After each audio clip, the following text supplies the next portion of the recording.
So, sir, nabanggit mo kanina yung curing time. So, pwede mo ba ma-explain ito? Yeah, Derek, good question about curing. Maraming nagtatanong tungkol sa curing ng silicon sealant kasi lahat nagmamadali. Kailangan matapos yung project. Lalo sa site, sir, yung may deadline lagi. Di ba? Yes, so kaya meron tayong di ba nabanggit ko kanina, meron tayong 2 parts sa silicon sealant tsaka may 1 part silicon sealant. So sa Dowsil 983 sa 2 parts, yung catalyst ang nagpapabilis ng pag-cure o pagtuyo ng sealant. Ngayon, doon sa 1 part silicon sealant, yung 791, 688, nag-cure yan o natutuyo yan sa tulong ng hangin.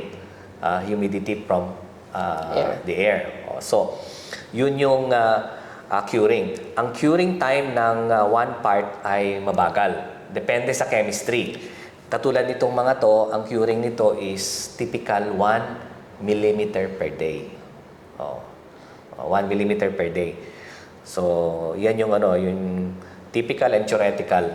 Pero actually, sa weather natin, high humidity, high temperature, mga 2 to 3 mm ang first day.